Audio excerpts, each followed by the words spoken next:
I attempted to 100% Dinkum, and I want to give my review of the game. I do only have 20 hours in the game, but those 20 hours felt way longer than I thought they were. Before we start, I want to explain what Dinkum actually is.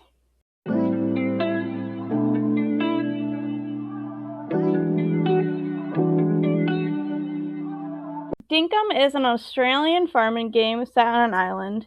You can farm, hunt, mine, fish, and forage to gather resources to expand your town. When you start the game, you discover you come from a city that is incredibly drab and boring, where everyone has lost their spark. You see a poster about moving to an island, and you take the chance. You end up meeting an elderly person named Fletch, and you take a plane with her to get away from your old life to start your new life. That story does sound pretty cool on its own, right? Well, it's never really expanded on past the opening scene. I guess it is up to interpretation what your character went through before the story actually started. My first criticism of this game is that there's hardly any farming happening until you meet the seed merchant, which is a random chance at the tent area which you have to unlock with Fletch, and then you also have to build it. You do make a lot of money farming, but you're basically locked out of it until you get the tent area unlocked. The beginning of the game is basically exploring the island and collecting resources, which is fine, but as a farming game, you'd expect that you're farming a lot more.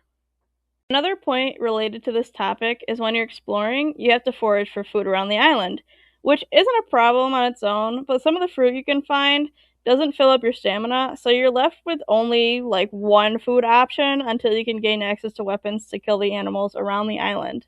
Another criticism I have with the game is the mining aspect, specifically gaining access to the deep mines.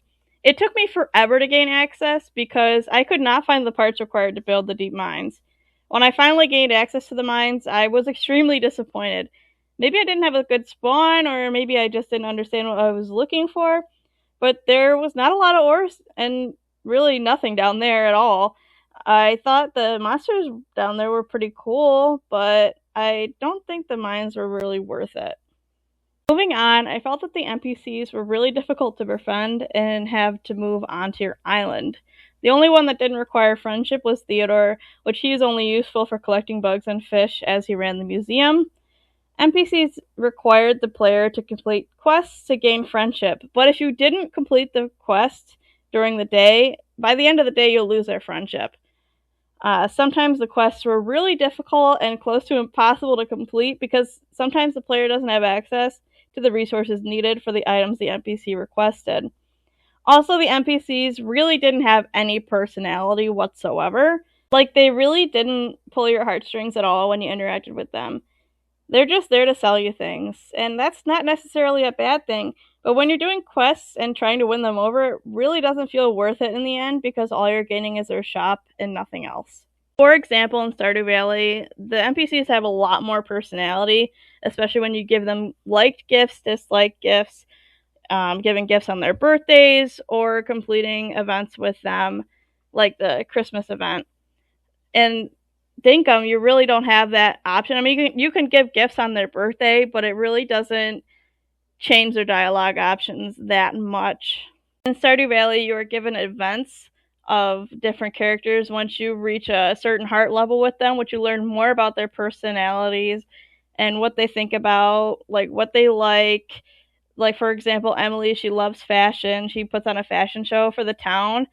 In Dinkum, you don't get anything special like that at all. And it's totally fine that the NPCs in Dinkum don't really have any personalities because in this game, it's about farming and exploring the Australian outback. You're not really focusing on romanticizing any of the NPCs. You're really just focusing on making your town the best it can be. I just personally would have liked to see more personality with the characters in general. The final criticism I have for this game is the day cycle. So I thought the day cycle was incredibly long. And yes, I know you can sleep throughout the day, but when you're playing through a day, you want to make the most out of it. For example, during my playthrough, I spent a lot of my time fishing and catching bugs, which really was not worth it in the end because I don't make a lot of money. But I really didn't know what else to focus on because I didn't have access to the seed merchant until late into my playthrough. Bugs and fish weren't really worth it unless you were donating them to the museum because then you would get points to get your licenses, which is a big part of the game that I want to touch on later. Big money makers in this game is the farming aspect, which you really don't gain access to, like I said, unless you have the seed merchant, which she only shows up very rarely. There's like a cycle of different NPCs that can show up every day. And if you don't befriend her, she won't stay permanently on your island, so you have to wait like a full 7 days for her to come back. Circling back, I understand that making a daytime cycle is kind of difficult for developers. You don't want the day to be too long, you don't want it to be too short. You're trying to find that middle ground. And I understand it's a little bit difficult, but I think this game is a little too long when it comes to the daytime cycle. I thought they could probably shorten it a little bit.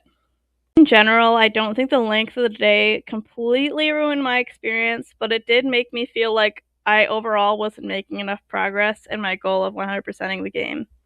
One of the things I did like about this game was the licensing system. I did think some of the licenses were kind of ridiculous because, why do I need a license to farm, But other than that, I thought it was pretty chill. It was pretty interesting just to be able to progress throughout the game. It's not that difficult to get the points needed for a license, so I did like that aspect a little bit.